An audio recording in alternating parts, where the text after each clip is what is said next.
How goes the time? 1:15. Time enough yet. Better get that lotion made up. Where is this? Ah yes, the last time. Sweeney's in Lincoln Place. Chemists rarely move. They're green and gold beacon jars too heavy to stir. Hamilton Long's, founded in the year of the flood. Huguenot churchyard near there. Visit someday. He walked southward along Westland Row, but the recipe's in the other trousers. Oh, and I forgot that latchkey too. Bored his funeral affair. Oh well, poor fellow, not his fault. When was it I got it made up last? Wait, I changed the sovereign, I remember. First of the month it must have been. Or the second. Oh, he can look it up in the prescription book. The chemist turned back page after page. Sandy shriveled smell he seems to have, shrunken skull, and old. Quest for the philosopher's stone. The alchemist. Drugs age you after mental excitement. Lethargy then. Why? Reaction? A lifetime in a night. Gradually changes your character. Living all the day among herbs, ointments, disinfectants, all his alabaster lily pots, mortar and pestle, aquadistifol allure, virid, smell almost curious like the dentist's doorbell. Dr. Whack. He ought to physic himself a bit, electri or emulsion.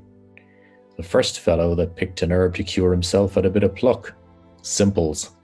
Want to be careful, enough stuff here to chloroform you. Test. Turns blue litmus paper red. Chloroform. Overdose of laudanum. Sleeping drafts. Love filters. Paregoric poppy syrup bad for cough. Clogs the pores or the phlegm. Poison's the only cures. Remedy where you least expect it. Clever of nature. About a fortnight ago, sir? Yes, Mr. Bloom said. He waited by the counter, inhaling the keen reek of drugs, the dusty dry smell of sponges and loofahs. A lot of time taking up telling your aches and pains. Sweet almond oil and a tincture of benzoin, Mr. Bloom said, and then orange flower water. It certainly did make her skin so delicate, white like wax. And white wax also, he said. Brings out the darkness of her eyes, looking at me, the sheet up to her eyes.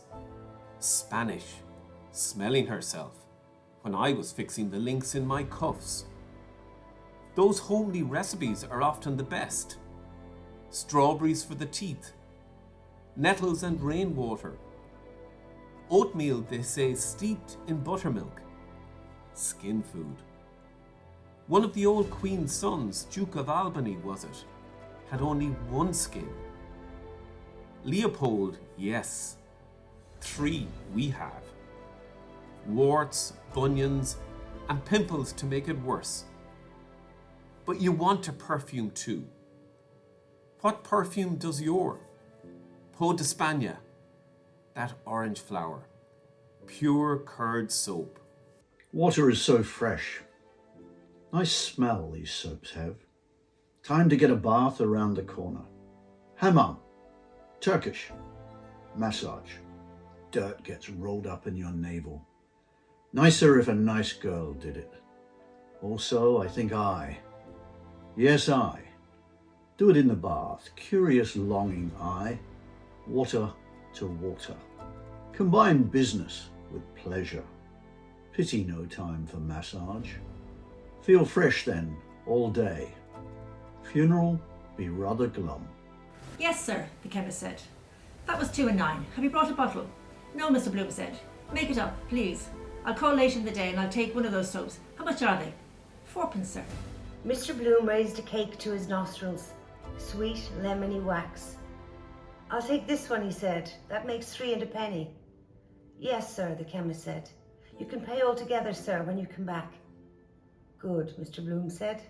He strolled out of the shop, the newspaper battened under his armpit, the cool-wrapped soap in his left hand. At his armpit, Bantam Lyon's voice and hand said, "Hello, Bloom. What's the best news? Is that today's? Show us a minute." Shaved off his moustache again, by Jove. Long, cold upper lip to look younger. He does look balmy, younger than I am. Bantam Line's yellow black-nailed fingers unrolled the baton. Want a wash too? Take off the rough dirt.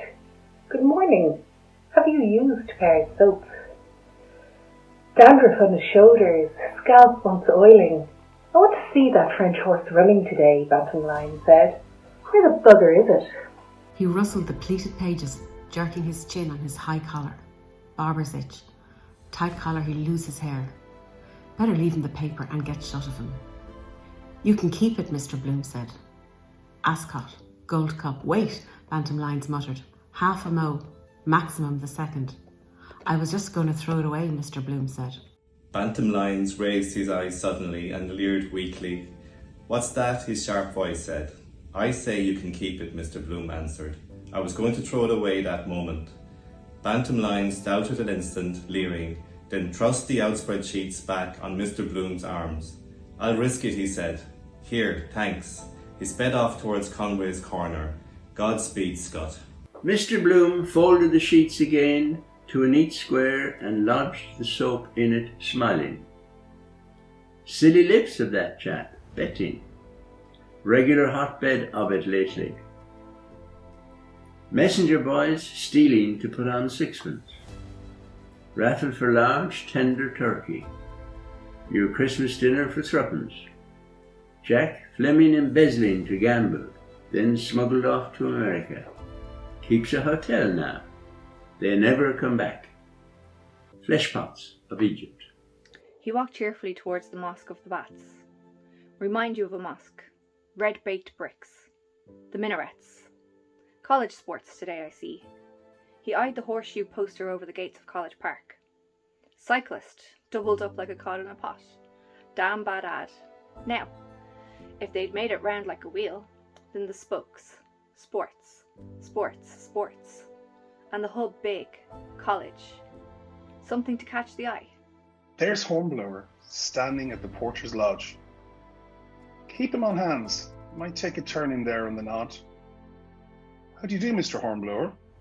How do you do, sir? Heavenly weather, really. If life was always like that. Cricket weather. Sit around under sunshades. Over after over. Out. They can't play it here. Duck for 6 wickets. Still, Captain Buller broke a window in the Kildare Street Club with a slog to square leg. Donnybrook fare more in their line. And the skulls we were a-cracking when McCarthy took the floor. Heatwave won't last. Always passing the stream of life, which in the stream of life we trace is dearer than them all. Enjoy a bath now. Clean trough of water, cool enamel, the gentle, tepid stream. This is my body. He foresaw his pale body reclined in it at full, naked, in a womb of warmth, oiled by scented, melting soap, softly laved. He saw his trunk and limbs rippled over and sustained, buoyed lightly upward, lemon yellow, his navel bud of flesh, and saw the dark, tangled curls of his bush floating hair of the stream around the limp father of thousands, a languid, floating flower.